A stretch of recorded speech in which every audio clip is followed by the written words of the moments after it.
গত 15-16 বছর ধরে বাংলাদেশে আজকে যে জায়গায় এসছেন সেটা দেখছেন।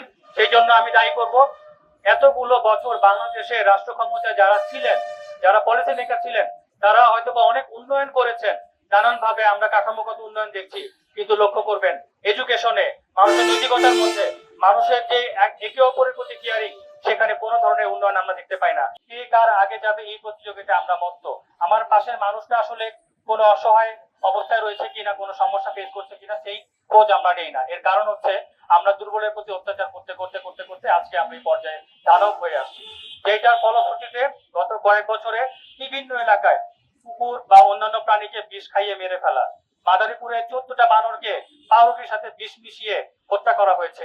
পৃথিবীর প্রাচীনতম বর্বর একটি উপায় হচ্ছে অন্যকে হত্যা করার, প্রতারণামূলক উপায় হচ্ছে বিষ পান করিয়ে হত্যা করা। এবং যখন বিষ দেওয়া হয়, একমাত্র সক্রেটিস ছাড়া আর কেউ স্বেচ্ছায় বিষ পান করেছে বলে আমি শুনি নাই।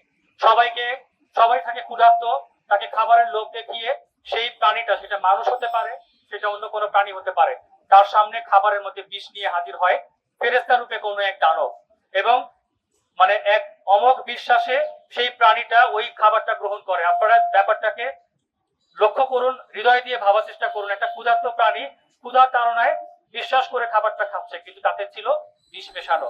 জাপান গার্ডেন সিটিতে ওই ঘটনা ঘটেছে, বিভিন্ন এলাকায় ঘটছে, এখনো ঘটে যাচ্ছে। দক্ষিণ সিটি কর্পোরেশন সরকার একটি সংস্থা হয়ে এই কাজটি করছে। আমি আরেকটি কথা বলি, অ্যানিমেল ক্রুয়েলটি। আপনারা লক্ষ্য করবেন, আমরা যেগুলোকে উন্নত দেশ বলি, সেগুলোকে টাকা পয়সার কাঠামোগত জায়গা থেকে বলি না, তাদের সমাজ পরিচালনার জায়গা থেকে বলি। যুক্তরাষ্ট্রে 2015 সালে একটি রিপোর্ট পাস হয়েছে, এটা ক্রাইমের উপরে করা 50টা স্টেটের উপরে একজন গবেষক হেরল্ড উনি গবেষণা করেছেন, এবং যারা সেখানে অপরাধী, ভয়ঙ্কর অপরাধী, সিরিয়াল কিলার, মার্ডারার এবং রেপিস্ট, এদের উপরে গবেষণা করে দেখেছেন 94% এই অপরাধীদের ছোটবেলায় অ্যানিমেল ক্রুয়েলটির সাথে জড়িত ছিল। এটি আসলে বলে প্রাণী নির্যাতন। আসলে আপনি হয়তো এখন ছোট করে দেখছেন, আমাদের বাবা মারা হয়তো এটাকে ছোট ঘটনা দেখছে, কিন্তু আপনাদের বুঝতে হবে একটা শিশু যখন প্রাণীর প্রতি অন্যায়, অত্যাচার, নির্যাতন করে হাত পাকায়, সে ধীরে ধীরে ডিসেন্সিটাইজ হয়ে যায়।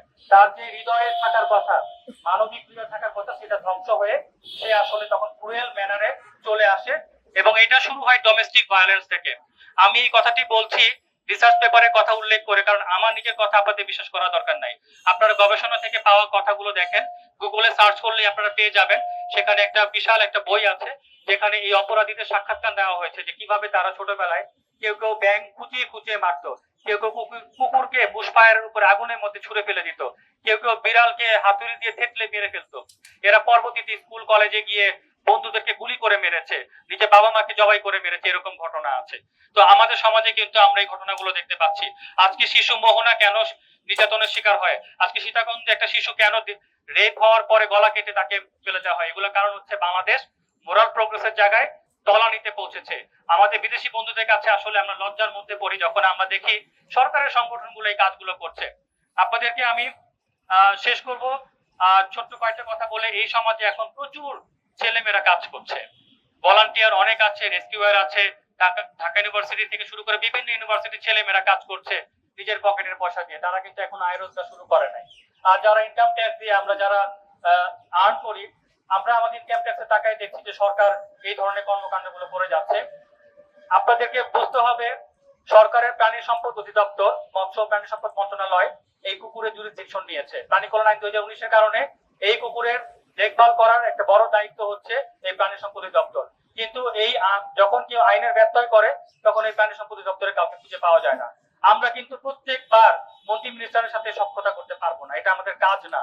যে কখন কে মন্ত্রী হবে, কখন কে মহাপরিচালক হবে, তার সাথে আমাদের ফুল দিয়ে দেখা করতে হবে এবং তাকে বলতে হবে যে দেখেন আমরা তো কাজ করি, আমাদের সাথে থাকেন। আমাদের রাষ্ট্রের পলিসি দরকার।